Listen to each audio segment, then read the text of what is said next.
right, well, thank you guys for coming. Um, my name is James Martin, which you guys know because we've worked together for the last 5 years. But I'm here to present to you guys information on Pennsylvania House Bill 937 of 2015 in regards to high efficiency buildings, high performance buildings. So I do have the House bill here for you guys to see.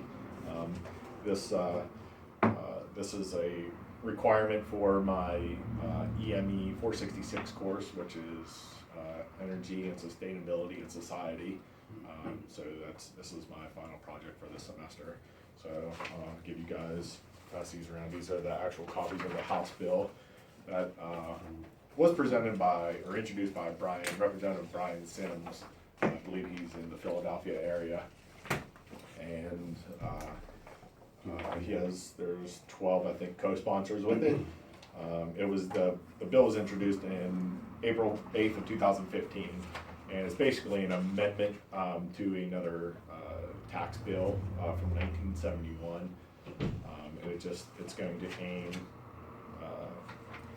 to provide tax credits for those who are interested in implementing high efficiency technology to new structures or retrofit in old energy inefficient buildings.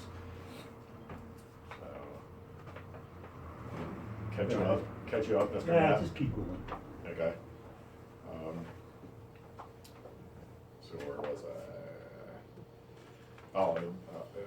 It was introduced. It was to go on top of the Act of 1971. So it's actually part of a 4-piece bill that they're trying to put together to incorporate with other facets of building technology. So this is just one. So I have a brief presentation here to kind of get you guys acclimated with why Representative Sims has come up with this and introduced it, and I'll kind of talk through it a little bit, and if you guys have any questions afterwards, feel free to ask.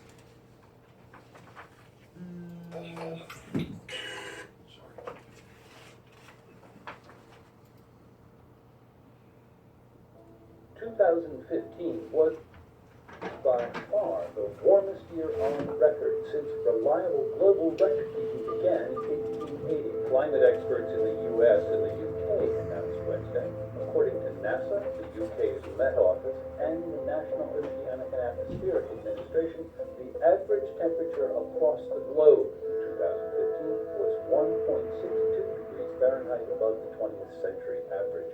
That surpassed the previous record by 0.29 degrees set in 2014, and that marked the 4th time a global temperature record has been set this century. In fact, 15 of the 16 warmest years on record have occurred since 2001, NASA scientists say. And officials predict the average global temperature will rise once again to record levels in 2016, thanks in part to El Nino.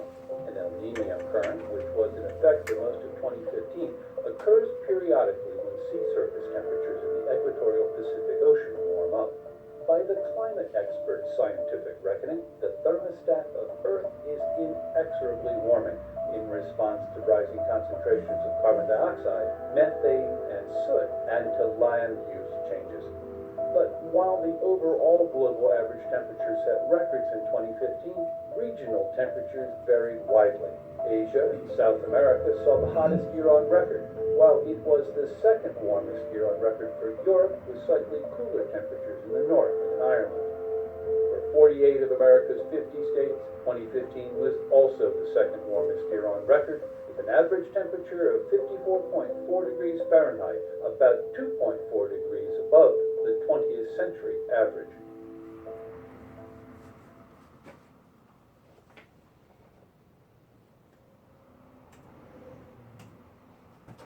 All right, as you can see, the purpose for this bill from Representative Sims is to address the ongoing concerns of climate change and CO2 emissions from buildings, which is quite extensive, and we'll get to that here in a little bit. But it's for, as you can see, the rising global temperatures, the concern for energy availability and reliability in the state of Pennsylvania. We want to reduce that as well. Mitigation, we'll talk about the mitigation and adaptation efforts, and are they really necessary? And the first one is concern for the energy availability and reliability. In Pennsylvania and the United States, we actually take this for granted quite a bit. In I think 60% of the world deals with a high rate of brownouts and blackouts or no electricity at all. I think more than 60% of the population, I believe, does not have as reliable energy as we do.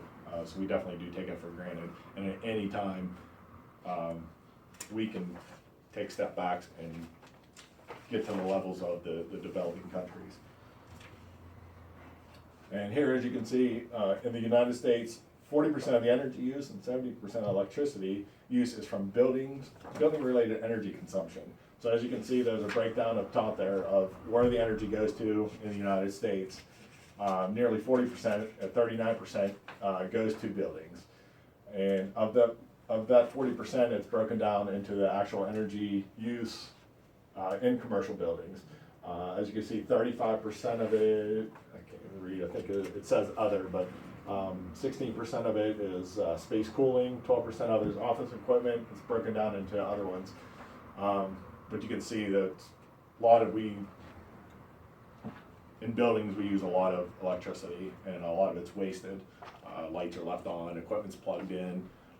So there's a lot of waste going on. But as you can see, if we can reduce that number, we can reduce the production of electricity, or we can maintain the population growth, because population is not going to stop growing.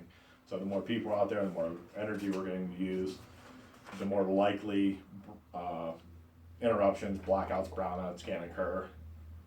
Rates are going to go up because they're going to need to produce more. If they use fossil fuels, they're going to produce more CO2 emissions, which can in turn affect the atmosphere. Here's the difference between mitigation and adaptation efforts. Adaptation, it is anything we have to deal with after the fact. If it gets to a certain level, the CO2 levels get too high, affects the temperature, global temperature, everything keeps going up, we've got to adapt. Ocean levels will rise, things like that. Temperatures get hotter, you've got to use more energy. Some areas it gets colder, they're going to have to use more energy. So this is how we adapt. We don't do anything, we just deal with it and we adapt to the higher temperatures, colder temperatures, rising waters, higher strength storms, more frequent storms, flooding. We have to deal with all that. The mitigation efforts is what can we do beforehand to prevent that or to maintain our levels. And the one I chose is the top one, well, and not in specific order, but for this diagram, energy, conservation, and efficiency. I believe that's probably the most important because that's where 40% of our energy and 70% of our electricity is going into that sector. So that's why I chose to talk about that one and chose this policy to talk about. Everything else we'll focus on the mitigation efforts. Again, the energy and efficiency is the one I chose. Renewable energy, it's hit or miss until the technology becomes cheaper. Right now it's more expensive to produce renewable electricity or energy, just for the cost of products, equipment, land, things like that. You need much more land than you do with a power plant because you need land for windmills or turbines and dams for hydropower. Solar power takes up a tremendous amount of area.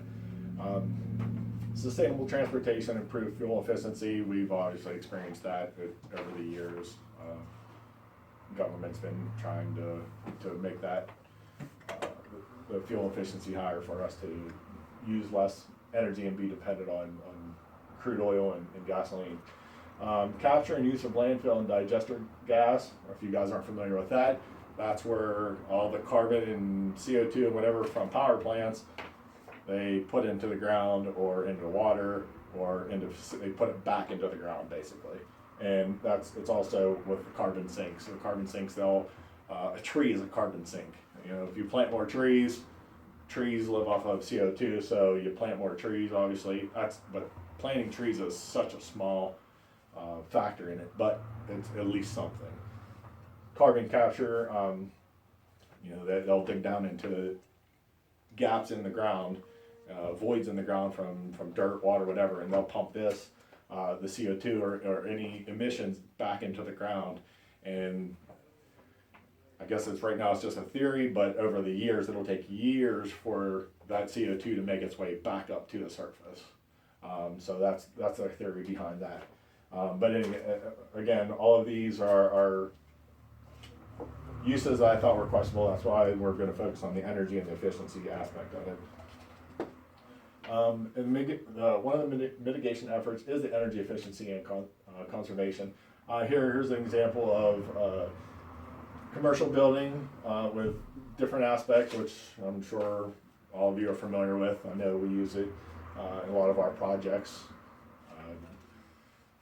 Jim Knapp uses it on the res check and com check. There's a couple of other guys use that too. But these are just a couple of the ideas that can be implemented.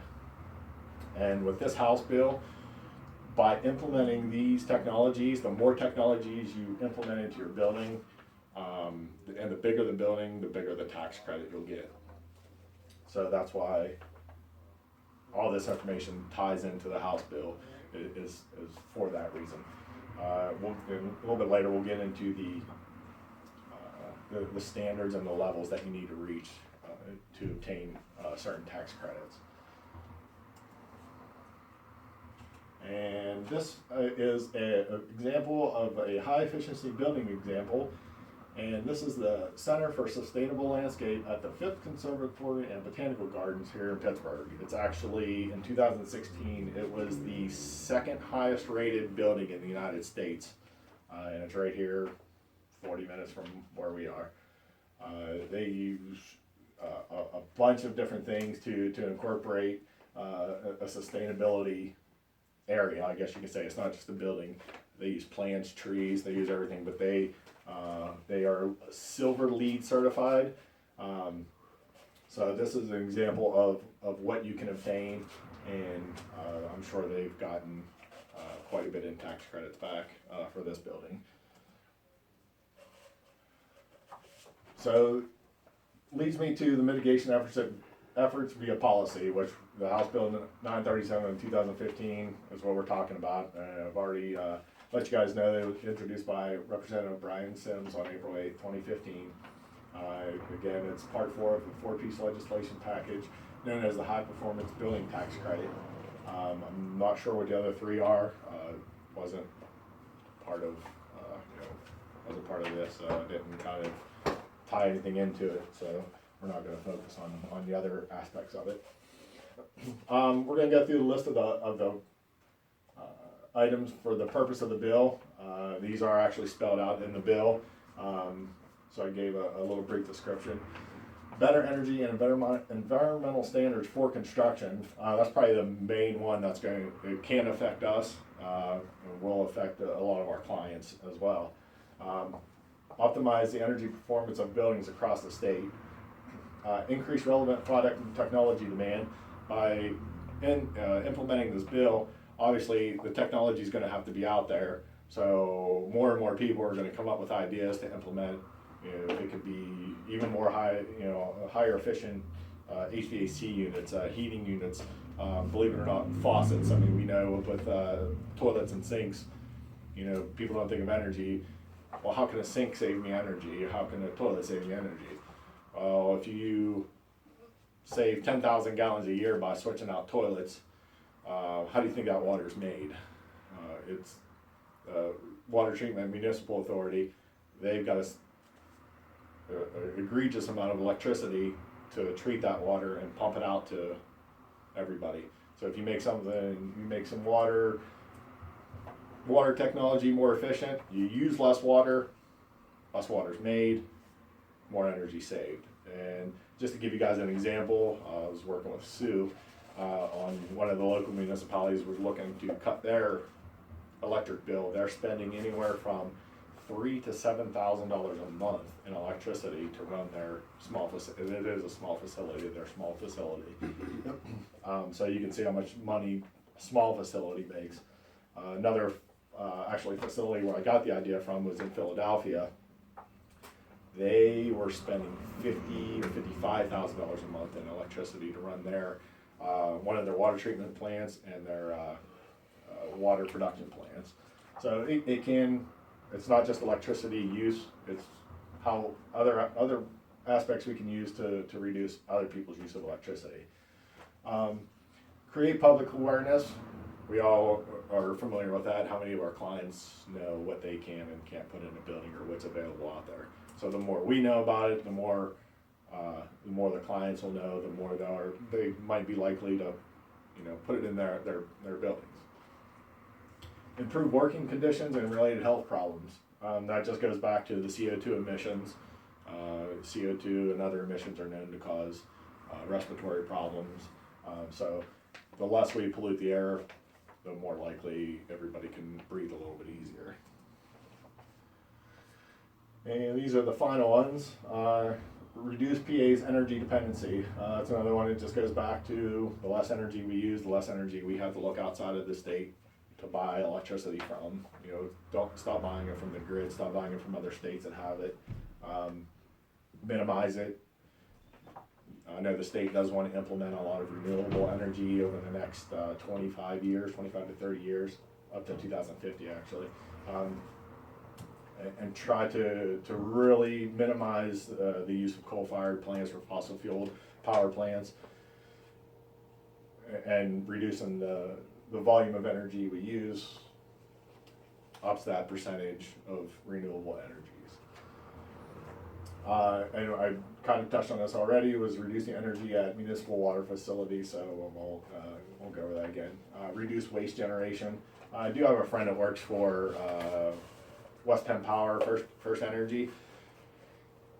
I think upwards of 70% of electricity that's produced is wasted before it gets to our outlets. That's the transmission lines, booster stations. Electricity just loses energy as it travels. I know you guys know that, but the general public does not. So it's the more we know, the more we can educate them and kind of help out with the House bill, the implementation of the House bill. Increase PA's capacity for future design, construction, and operation of higher performance facilities. The state's trying to get to a level, California, New York City, a lot of these bigger, Houston, Texas, Dallas, Texas, a lot of these bigger cities, they already have policy in place for energy efficiency buildings that blows Pennsylvania out of the water. I mean, Pennsylvania is good for renewable energies. They're one of the higher states, but building efficiency, we're not even close to being there. California, I think, is the leader in it. They have tremendous energy efficient. I know we obviously have a code book we go by. Their code book is ridiculous. I mean, there's just a lot of information in there, and they have an unbelievable amount of standards, way above what we're used to. So I believe that's the final link in the purpose. The positive aspects of this bill, it provides a tax credit to the clients that are looking to implement the energy efficiency technologies into their new buildings and their retrofit buildings. So they can do the retrofits. So take the old buildings that were just blowing heat and cool air out the windows, walls, wherever, ceiling, and if they implement that technology, they'll obviously be available to apply for the tax credit. There's no direct taxpayer funding, so our taxpaying money does not fund this bill. It's tax credit, so this is kind of opposite of one of the negative aspects that now the state's not bringing in that potential potential funding of taxpayer monies. It creates awareness and jobs, which I kind of briefly touched on. you letting our clients know, letting the public know that this technology can and will be used. If they don't know it's out there, they're not going to use it. So if they don't know technology's there and they don't know that they can get this tax credit or whatnot, they're not going to use it. So it's going to be kind of, if the House bill does get implemented, it's going to be up to us to kind of let our clients know. Again, this we talked about this already. Is reduces the energy consumption, which that's one of the goals of the positive aspects of it. Also reduces emissions and health risks, which we've already talked about. But those are the positive aspects of the bill. The negative aspects are, which is going to be tough for us to deal with, is the high upfront cost. The high upfront costs are going to be for the client now to hire SEER efficiency HVAC unit. Cost more than a lower one. However, in 5 years, they're going to get their money back. So, and it's going to be cheaper electric use after that. But it's the high upfront cost is going to be scare a lot of people away. Oh, we're not going to do that. It's going to cost me $100,000 more to do this. So that's why. But that's the rebuttal to that is the tax credit. So yeah, they may spend $100,000 more, but they're going to get that maybe even more back with the tax credit. The payback period. It may be 1 year, 2 years, it may be 10 years. So that's another thing. So not only is the upfront cost, if they're willing to pay it, now they've got to deal with the payback period. Maintenance cost. A lot of these higher efficiency technologies require annual maintenance to, whether it's filters to maintain their integrity. So there's things like that. So you're going to have a higher maintenance cost. A limited arena, which means the minimum of 10,000 square feet of structures are eligible for this. So you have to build, 10,000 square foot or bigger facility with this equipment to be eligible for the tax credits. And it's only available in commercial and industrial applications. So the only residential is if it's a multifamily residential building, which is ultimately commercial. Is the only thing. So if they would probably expand this to homeowners, it would probably be a lot better bill. And that was one of my concerns with it, and it was one of my recommendations to Representative Sims whenever I reached out to him to implement that in the bill. The bill's broken down into three tiers. These are the rating, the minimum rating for each of them. The EPA Energy Star rating. So tier 1's 85, tier 2's at least 90, tier 3's at least 95. So to reach that, you have to have the proper equipment and everything in there to reach that level. When you get to that level, minimum square foot 10,000, you're eligible to apply for it. Here's the cost levels, or savings levels, I should say. So minimum 10,000 square feet, you get $2.50 credit per square foot. And that's annual, and it's I could not find in the House bill where the cap is. I know this bill extends out 5 years.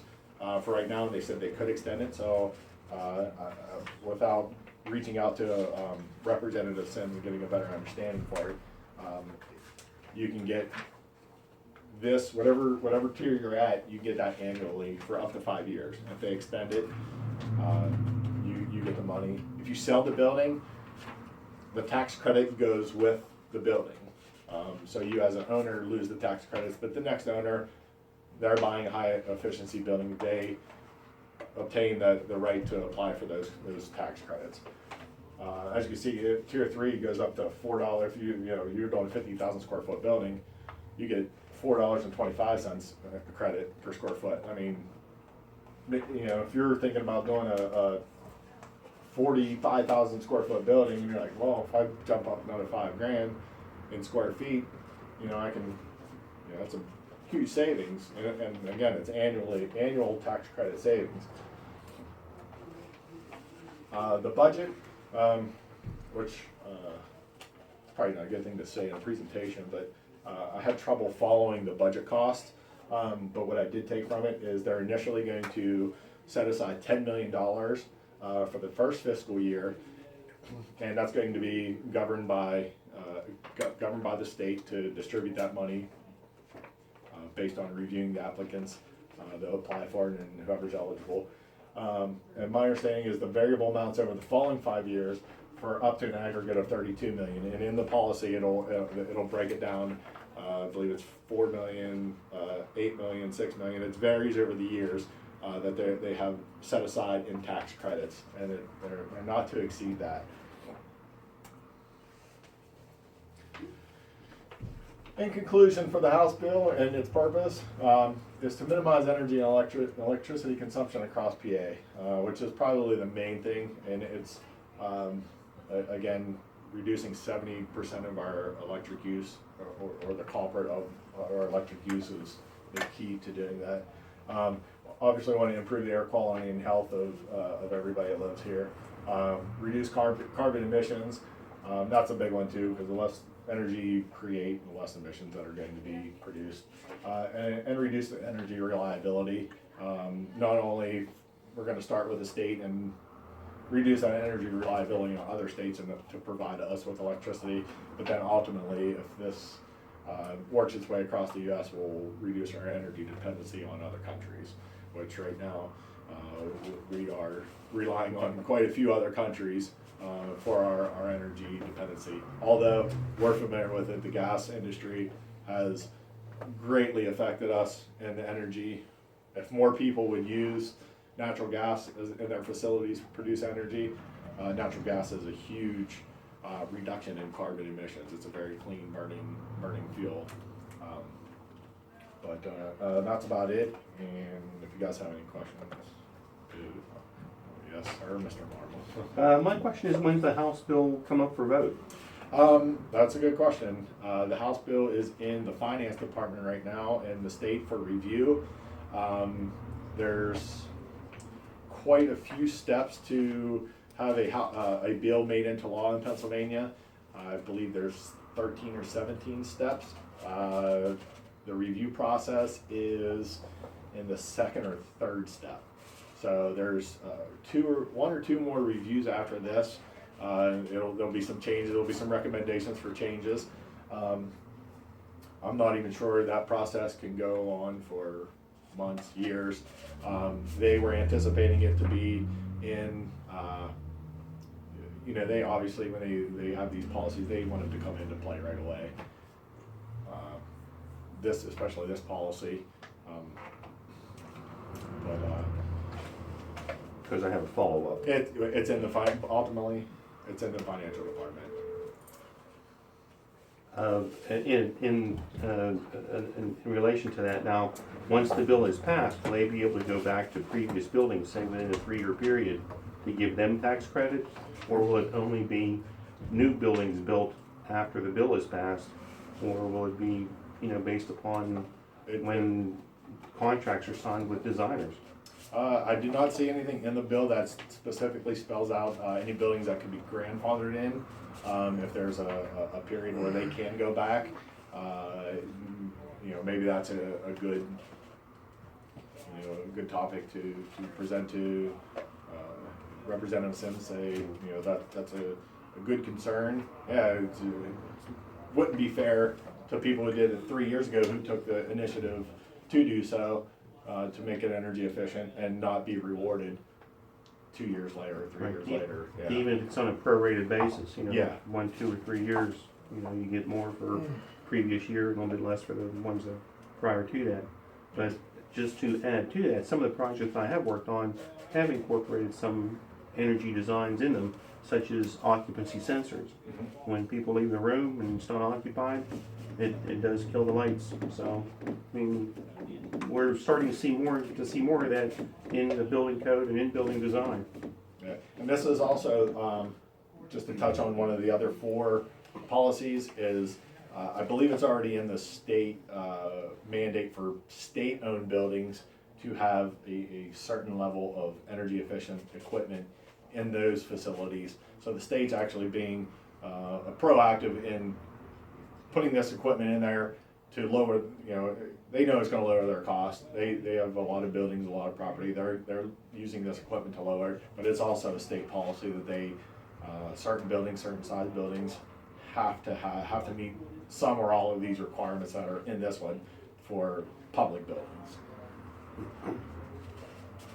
Anybody else have any other questions? No? Alright, well, thank you guys very much.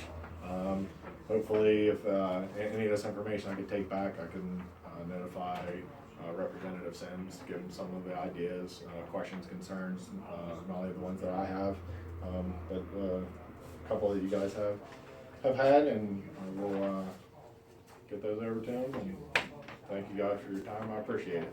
Okay, thank you. Good job, you.